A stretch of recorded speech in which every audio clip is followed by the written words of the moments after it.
Could I email you it in like 5-10 minutes? Just so I can finish the third one? Sure. Thank you. Yeah.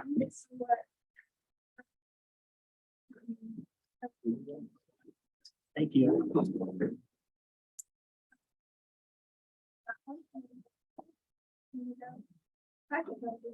Or Ben, or I don't know. Whatever you want to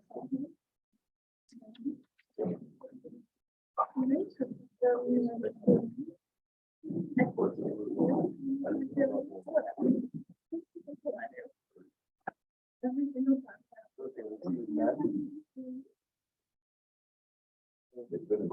I literally just called it and pasted it for last term. Last term, 2 terms ago. Last term. Oh, okay.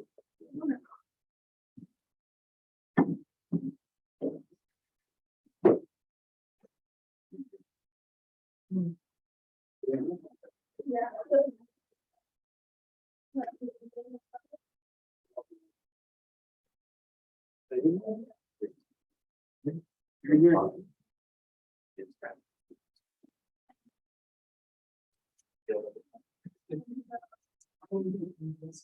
I read through that story.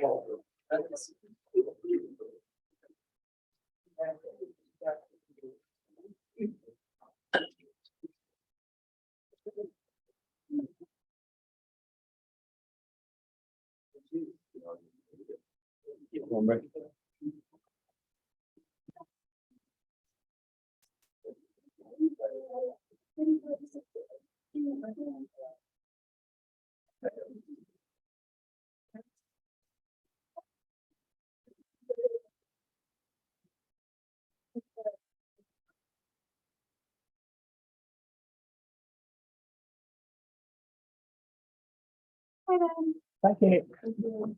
Yeah, thank you.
Okay, good morning. Let's get started. Welcome back. Happy Friday. I hope you all are doing well as you start to better settle into the spring term and routine. So looking forward to getting into some more details here about communication theory. And this is our last class meeting before we really start to dive into the theories themselves for the remainder of the academic term. So looking forward to getting into that and sharing a little bit more details about all of that. So to get us started for today, as a quick recap, we spent some time on Wednesday talking about communication, the significance, why communication matters as an area of study. So many of you have taken a communication course before, but we reviewed some of the major models, models being the linear model, the interactive model, and the transactional model, all three of which are useful for us to understand and make sense of how we communicate. We also talked about some of the challenges, such as ethics and communication theory, right? A theory is something that's always evolving, it's changing, it's being rewritten, it's being edited, sometimes it's thrown out, right? The planets don't revolve around the Earth, right? That model was thrown out after, a number of people who were essentially burned at the stake for it. So we understand the ways that theory can be used as a tool to better understand our relationships, right? Communication is a lot of fun because communication is something we're always doing, and skills from this course, things we can take wherever we go. So for today, I want us to be taking some time to break down some of the major contexts and subfields, right? So a lot of you have taken some communication courses before, and if you haven't, I do want to break down some of the things that we do in communication and also spotlight some things that you might be interested in and exploring further. We'll also talk about some of the steps that go into developing and understanding theory. For each of the theories we talk about in this course, there are different ways that theories fit into categories, ways that theories are tested, ways that theories are critiqued. So this course is the opportunity to develop a backbone for how we'll be evaluating and looking at theories in this class. I also want to highlight that your first writing assignment is the theory reflection. So that assignment is due on Sunday, April 23rd.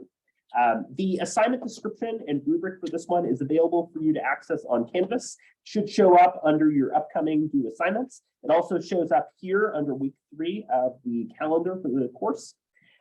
This is a short writing assignment. I'm asking you in about 1.5 to 2 pages, double spaced, standard Barton margins, to talk about one of the communication theories that we'll be going over in the first 3 weeks of the course, and explaining how this communication theory is relevant to your own life experiences. I'll ask you to include citations to the book as you're working through these. So starting next Monday, we'll look at symbolic interaction theory, and we'll continue to work through these theories. So pick one that you're interested in, and you can use that as the basis of developing this reflection.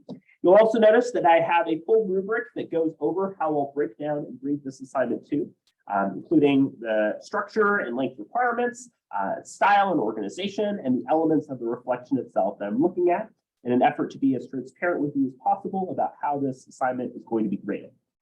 Also, I'm happy to look at rough drafts or outlines if you send them to me at least a few days in advance. It's not required, but folks who are worried about getting a particular grade on an assignment greatly benefit from completing that and turning that into me so that they get some feedback there.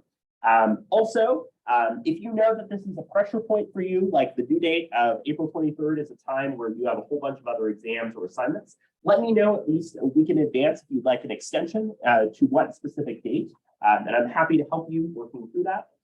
Just remember, otherwise, it's -5% for each day an assignment is late. And then I also wanted to remind you, after each class meeting, so before we get to the next class, I'll have the video uploaded. So if you ever miss a class meeting, you can always access the recording from that meeting. And then the slides available for you as well to work on.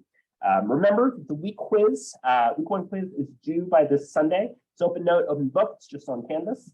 It covers the content from the first 3 chapters of the textbook.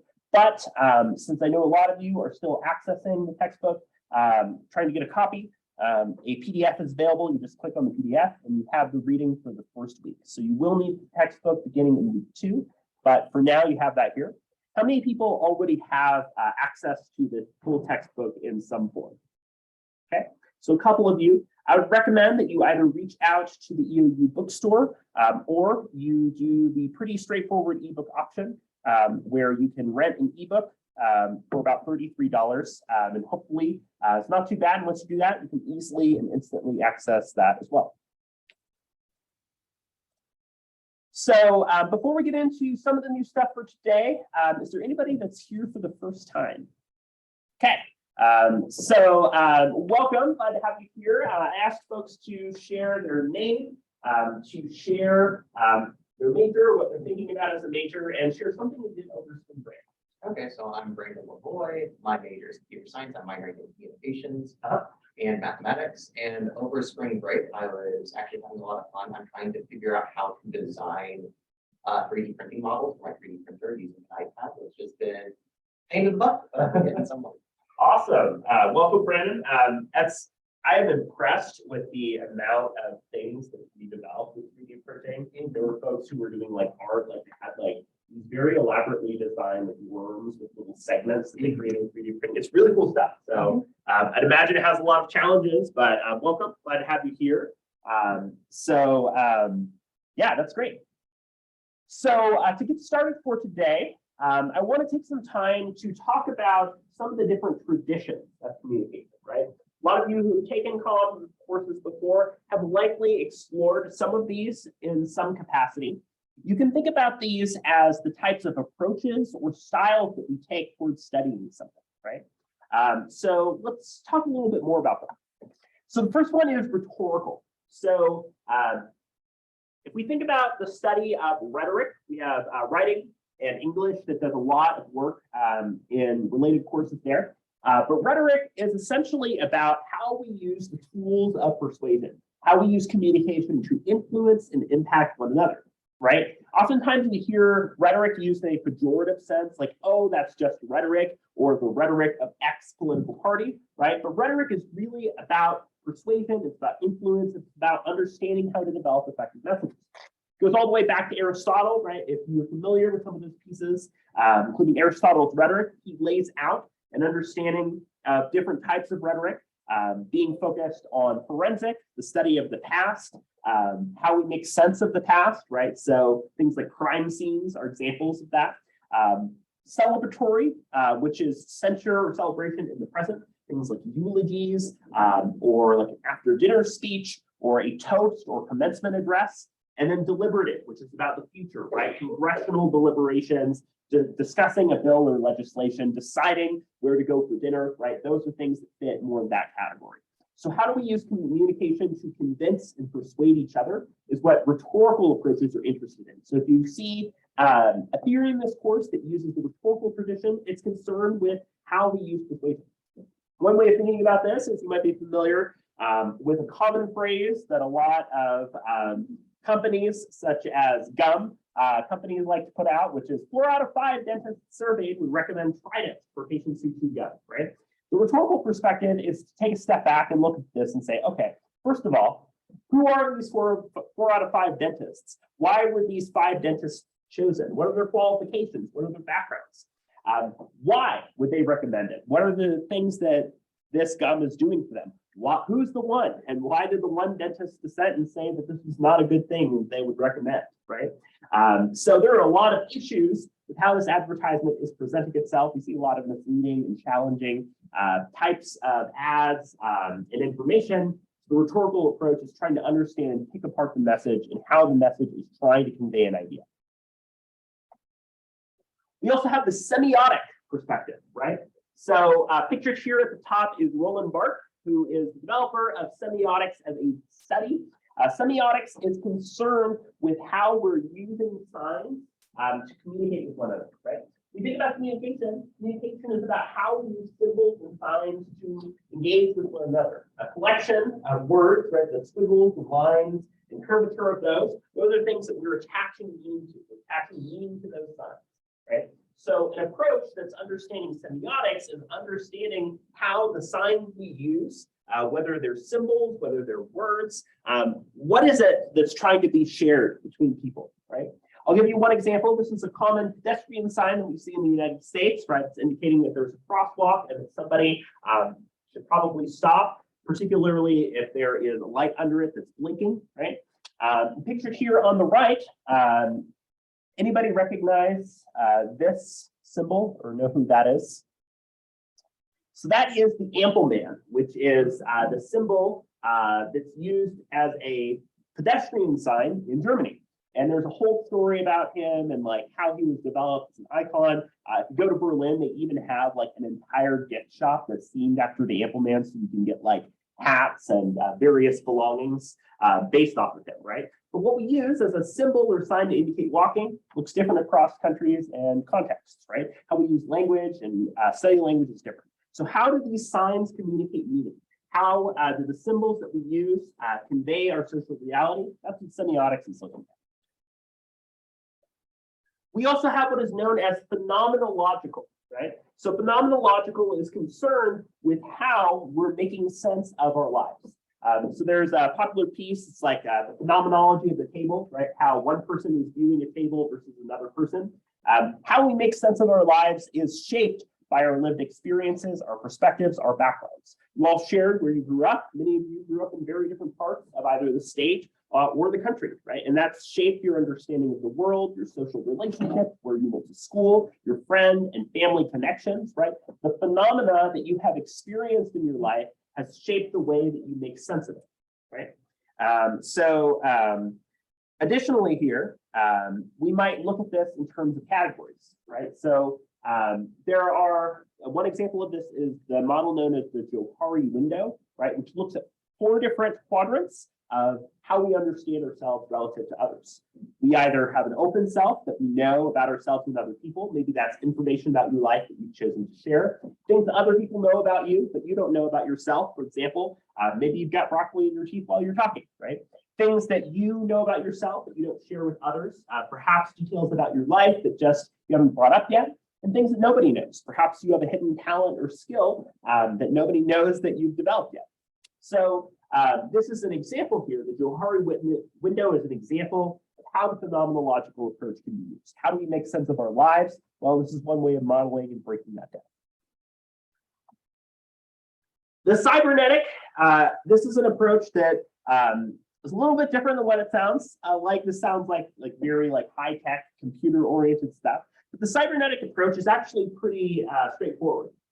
Communication is never one-to-one with people, right? You are never going to 100% understand everything the other person intended and meant by their communication. We can get really close, especially if we're really paying attention and following along. But there's always little subtle details that we miss. There's the role of noise, right? Whether it is physical, like there's a lawnmower going outside, or psychological. You're hungry, you're not paying attention, you're tired, you're overstretched. So how do we deal with noise, and how do we make our communication line smoother with each other? One example of this is that in the country of Bulgaria, you shake your head to say yes and you nod to say no, right? Opposite of what we would do here. So in that example, perhaps somebody asks, hey, do you want to go to the store? They shake their head. We think that they mean no. They actually meant yes, and there's ambiguity and noise that's coming as a result of miscommunication.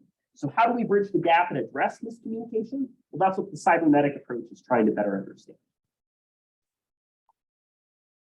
There's also what is known as socio-psychological, right? This is looking at cause-effect relationships. If we do X, then Y is going to occur, right?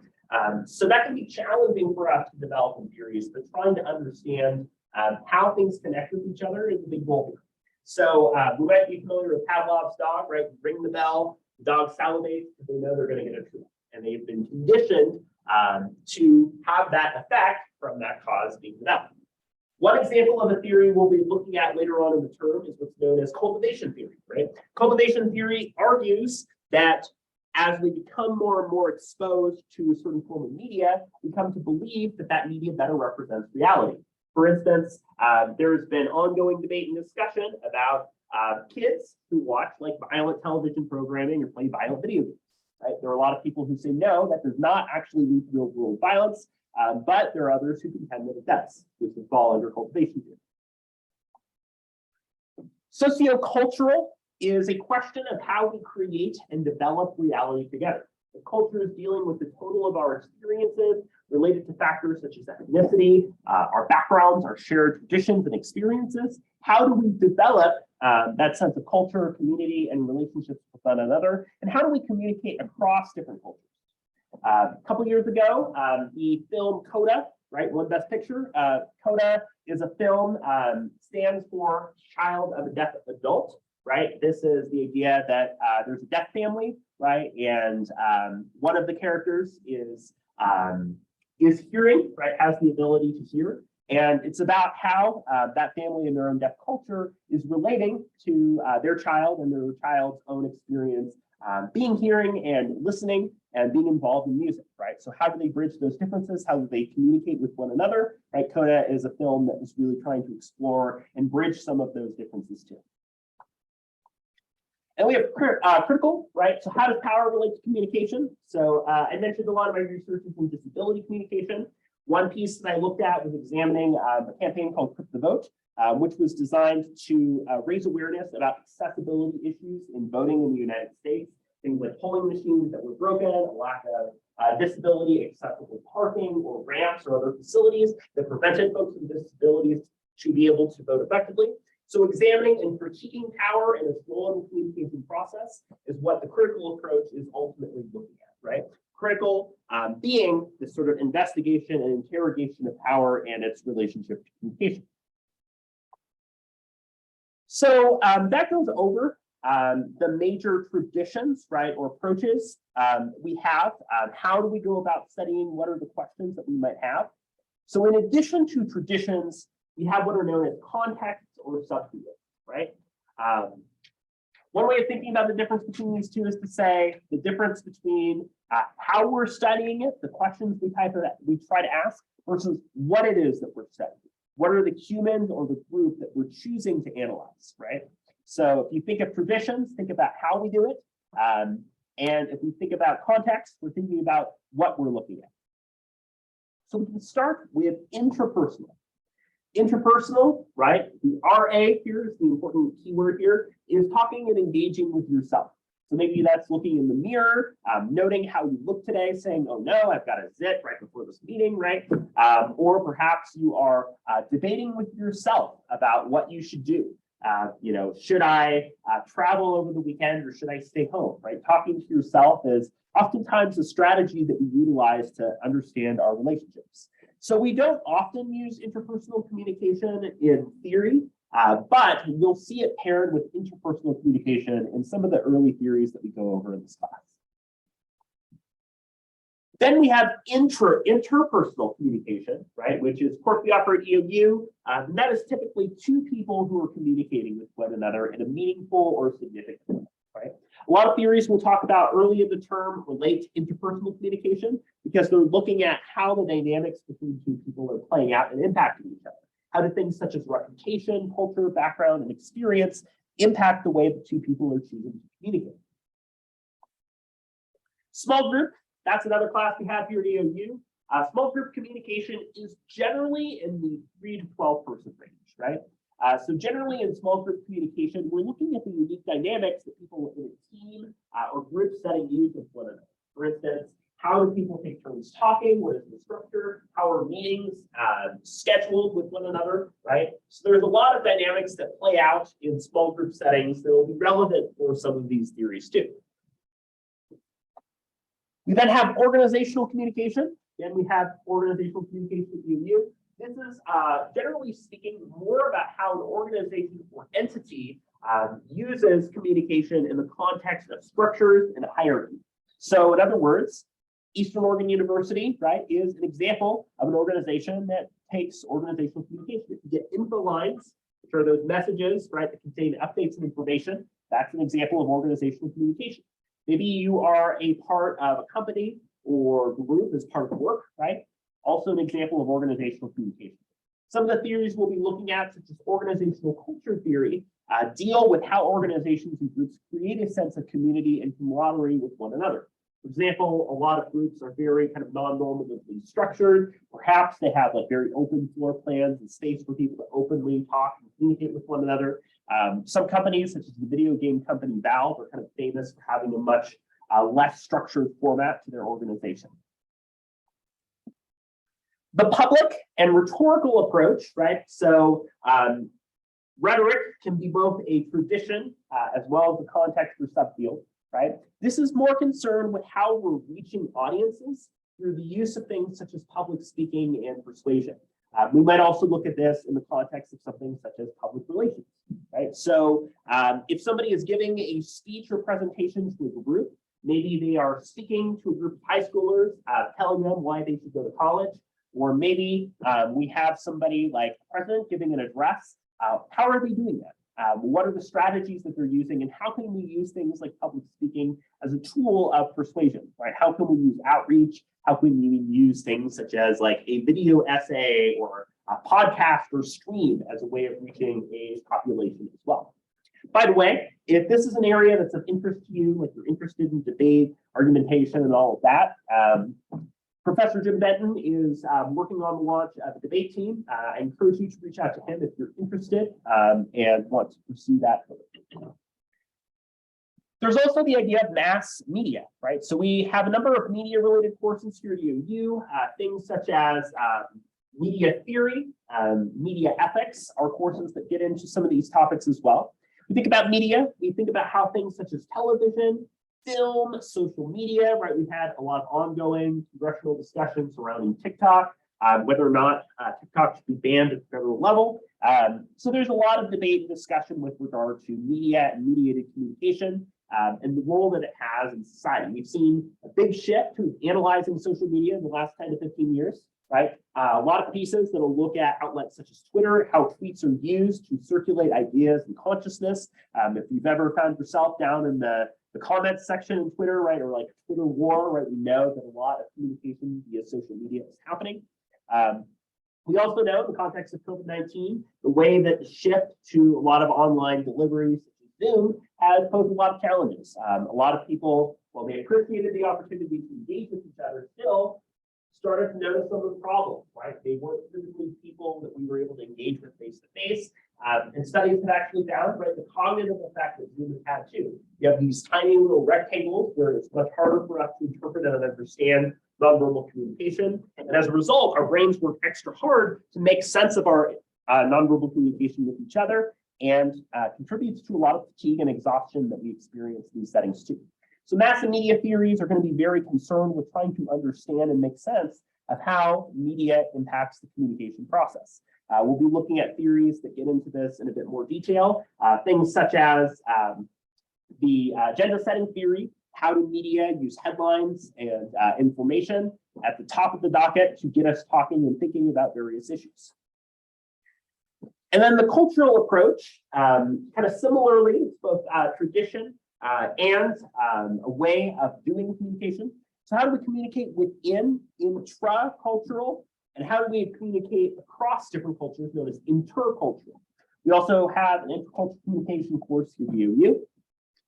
So an example here, I mentioned last class, the Piraha, indigenous people in the Amazon rainforest, who are anumeric, that is, they do not have words to describe numbers past 3. And as a result, the culture understands and interprets numbers of items very differently, right? They would say there are several sticks, and when asked to differentiate between like 5 or 6 sticks, do not have a way of differentiating those two.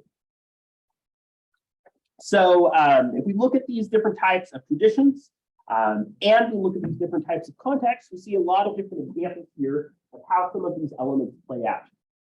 So what I would like you to do is to take some time on your own. So I like to do a variety of individual, partner, or group attendance activities where you might work on a prompt or idea and then turn that in at the end of class.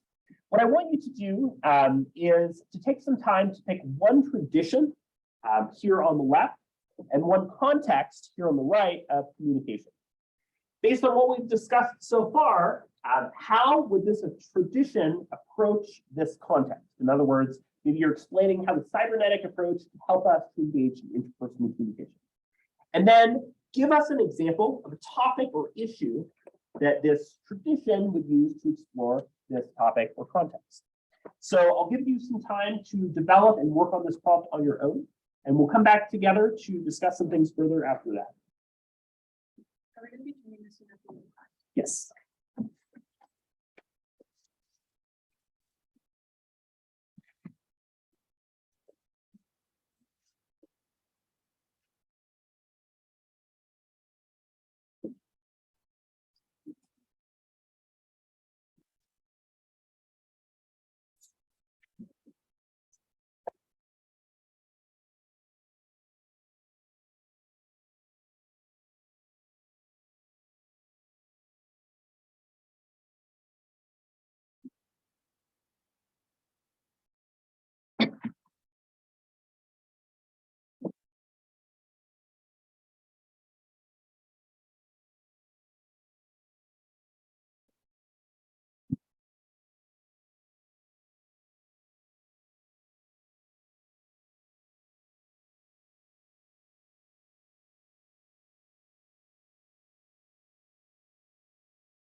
Give you about 3 more minutes.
Go ahead and finish your current thought or idea.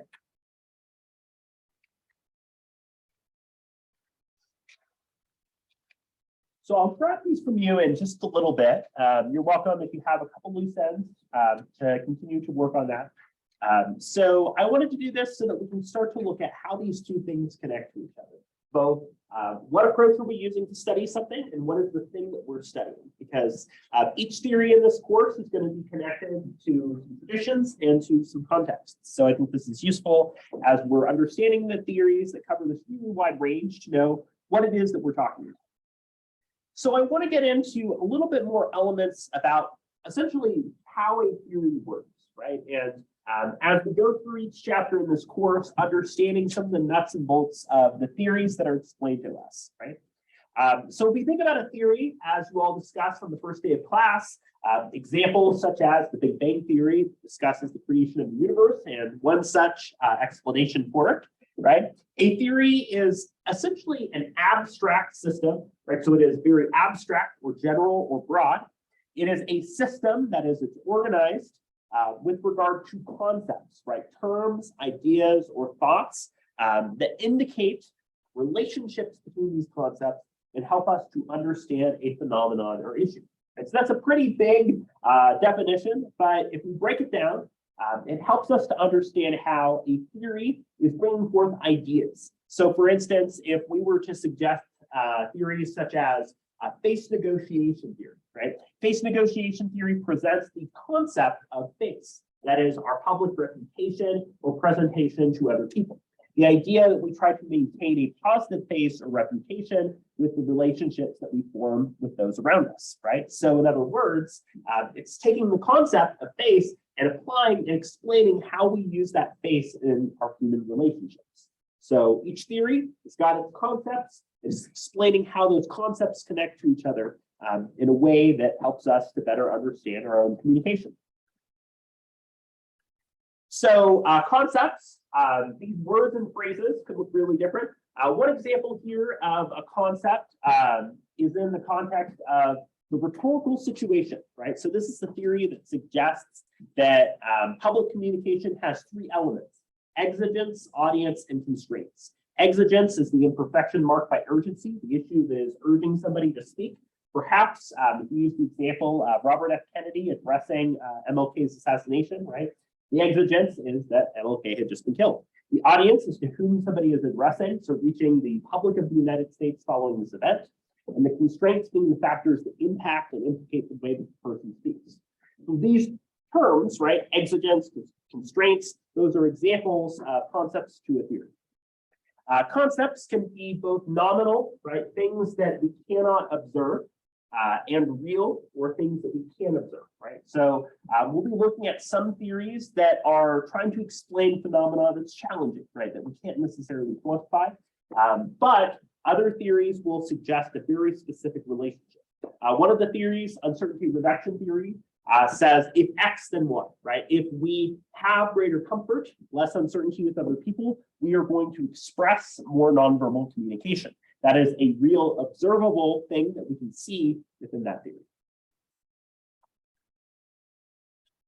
So we've talked a little bit about the importance of theory, right? But I think it's useful for us to highlight some of the ways that theory matters and how we can understand why we should care. Theory can be used to explain. So, for instance, perhaps there's something going on in the world and we don't know why. We want to better understand and explore how people are doing something. For example, right, how are people using social media such as TikTok to better understand and address issues related to mental health? Theories might explain some of the ways that we develop communications, such as parasocial relationships, through the use of subscriptions, algorithms, and targeting of relationships online. Theory can also help us understand, right? So, for instance, a theory like mixed negotiation theory that looks at communication across different cultures is communication that's designed to explain cultural difference and how people across different cultures might work effectively with one another to understand what's important to one particular culture. Theory can predict, right? Past is prologue. What happened before will happen again. This is especially true in a lot of organizational and public relations oriented theories. There are a lot of businesses and organizations that fail, that have a lot of public relations disasters, that do not respond or address publics in ways that they need to, right? We've had a lot of celebrities who have given some really bad apologies for some really bad stuff, right? So one thing that theories can do is predict what will happen and help us develop a framework of addressing and dealing with a particular issue. And then theory can also be used towards social change, right? Whatever topic or issue you deem important, theory is a way of developing a framework and understanding of these issues, particularly with regard to critical theories. Theories such as feminist standpoint theory or cultural studies are concerned with examining and exposing relationships to power, right? And developing a sense of how to address those issues. In other words, theory can motivate action, right? Theory can be used to develop a framework or tool for addressing an issue. For example, if you're a teacher, right, you develop a theory surrounding pedagogy, how you teach, what you do to teach. It motivates how you behave, it motivates how you reflect, and then develop theory. This is the idea of praxis, right? Taking theory and putting it into action. For example, if you have a theory with regard to how to succeed with coaching your team to a championship, you're going to put that into practice and how you coach and instruct them. You're going to see how that played out, did it work, and use that to continue development, right? So it's Sisyphus and the boulder, right? We're always rolling it. The story of Sisyphus being condemned to roll the boulder up the hill for the rest of his life, right? In that same way, we're condemned to constantly develop, build, rebuild theory. So you'll also notice that there are 3 different approaches that are taken to analyze and to make sense of theory. One of them is what's known as the positivist or empirical approach. This is an approach that suggests that there is an objective reality that we can measure and understand, right? And generally speaking, is designed to interpret and understand that reality. So most of the theories that we'll look at earlier in the term are going to take a more positivistic and empirical role. We might think about the scientific method, right? We develop, we observe what's happening in the world. We reach a question, right? How is this invasive species of ivy growing? We develop a hypothesis that it came from England on a boat. We conduct an experiment or study or analysis. We reach a conclusion to determine, yes, it did. And we develop a framework to better prevent the spread of invasive species in the future, right? So we're constantly developing and testing and retesting, right? COVID-19 and the development of a vaccine, conducting experiments to test and understand what's going on, what can be done to prevent it, right? Scientific method. So the positivistic approach is about trying to understand and measure the world as it is and as we collectively understand it. The interpretive approach is more about how we're making sense of reality. This goes back to the idea of phenomenology, right? We all are coming from different experiences, perspectives, and backgrounds. So how do we form a story or narrative or framework to better understand those events? For example, a lot of First Nation and Indigenous people have a variety of explanations surrounding the creation of the world, right? The sun, the land, the sky, the trees, and there's significance attached to a river, right? And as a result of that, the interpretive approach is how we make sense of what surrounds us in the world. And then the critical approach is focused on changing, right? It's about social change, it's about advocacy, it's about identifying and understanding our relationships and working toward a particular cause or issue that we deem to be really important. And critical gets used a lot as a boogeyman, right? It doesn't necessarily mean that it's aimed toward one particular end, rather that it's taking a step back and assessing the assumptions, the beliefs, and the ideas that we have. If you are taking a critical approach, you're assessing the messages that are being used, for instance, in media. So my favorite TV show of all time is BoJack Horseman.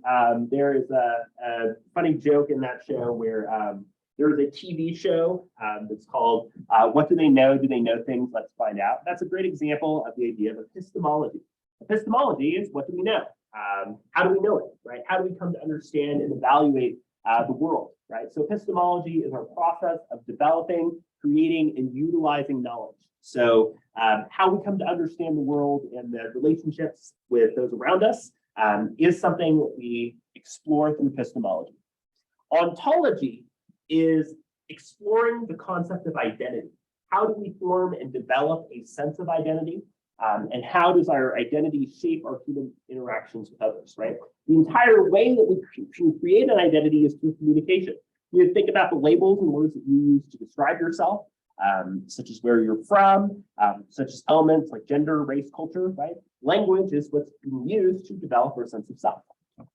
And then axiology, right, is more concerned with some of the ways that we are comparing and utilizing those forms of knowledge. How do we study? How do we assess? And how do we utilize information effectively, right? So how these theories suggest that we know and utilize information is something that we'll be able to explore in more depth as well, right? So these three approaches are ways that we are able to understand some of the dynamics of the communication process too, right? So what do we know about ourselves? What do we know about knowledge? What do we know and how do we value and evaluate the information? In addition to that, we have a variety of different ways that we can test and assess these theories too, right? No theory is perfect. Theory is going to have problems. They're going to change over time. And one of the things that this book does that I think is really useful is each time we go through a theory in the class, there's critique of it. There's acknowledgement of some of the things that it does well, and some of the tasks that it doesn't do so well either, right? So one of them is scope.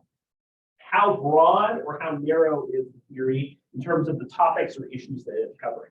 On the one end, if a theory is very broad, that can be useful, but it can also mean that perhaps a theory is too broad. It's trying to bite off more than it can chew. A theory such as symbolic interaction or uncertainty reduction is quite broad, right? It has a large scope, so can apply to a lot of situations. On the other end, a much more narrow scope might be very specific situations. For example, organizational culture theory is examining a specific phenomenon that occurs within group settings, which can be useful to understand the situation, right? But how do we get to use it in a broader sense? In other words, to what degree is this theory useful and applicable to different scenarios? Logical consistency is another consideration. Does the theory hang together, right? Do the concepts, the premises, the ideas connect together in a coherent way that helps us to understand and explain the theory? If your theory is, a white guy in a bath who decided one day that he has an entire way to structure the world, right, which we saw from a lot of the Greeks, that can have some problems with logical consistency, right? Read Plato's Republic. People have described it as an exercise of arrogance with regard to the challenges of letting one person try to create an entire framework for the universe. So logical consistency can be a problem if the ideas presented do not align properly with each other. Parsimony refers to the ways in which a theory has been used and will continue to be used, right? So parsimony means that a theory is being used a lot and is able to develop over time.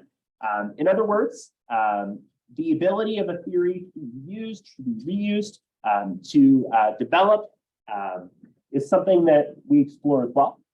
The utility refers to how useful a theory is, right? Does this theory provide us with things that can enrich our lives, that can add to the human experience? To what degree can we test a theory, right? So testability refers to the ability to measure and understand what's going on. Uncertainty reduction theory suggests if we do X, then Y occurs, right? If people do not know each other well, then they're going to have very reciprocal communication. It's going to be very one-to-one. If you have a very staccato conversation, how are you? Oh, I'm good. How are you? That would be an example here of how you might test this theory. Heurism, right, is referring to the ability to use theory as a heuristic, right? So heurism is generally how we're able to develop and use this knowledge in a practical way. If there's good heurism, right, a theory is simple, it's easy to understand, it can be utilized and applied in an effective way. The theory is very complicated, it's got a lot of steps and parts, it's difficult for us to really use that theory effectively. And then lastly, test of time, right? Over time, has this theory been used? Has it been applied effectively? Has this theory been shown to be correct, right? If you look at a lot of predictions and forecasts and models, for example, talking about COVID-19, remember flattening the curve and it'll be over in 6 weeks, right? That didn't happen. So a lot of theories and approaches to the world are ones that get thrown out the window and other ones that end up being really shown to be correct, right, over time. So sometimes some theories are appropriate for the situation, but they just don't work now, right? So a lot of people, for example, contended that the internet is just novelty, it's never going to catch on. Well, look at us now. So oftentimes theories do change and evolve in circumstances. All that to say, right, as we go through these theories in the class, we'll be looking at different ways to test and make sense of these theories as well. So keep these tests in mind as we go through the readings and explore some of the different theories. So to wrap up the key ideas that we talked about today, we talked about some of the contexts and traditions, things such as how we approach studying and the types of areas that we study in communication theory. We talked about the process of developing theory, right? The scientific approach and the ways in which theory can be tested from different forms of knowledge and understanding. And we also talked about how the development of research over time and the ability to critique and understand the effectiveness of theory is an important skill that we'll be looking at too. So with all the information and groundwork that we've established this week, what we'll be doing is diving into the first theory of the course, symbolic interaction theory, which will be a great gateway into these ideas that we talked about. So I'll ask you next week to start by looking at chapter 15 of Turner and West that'll relate to symbolic interaction. Please also note that the weekend quiz is due on Sunday and work on securing that access to the textbook so that you can utilize that as we work on that theory. So please pass forward or email me the attendance activity that you completed today. Have a great rest of your Friday, and I'll see you again next week.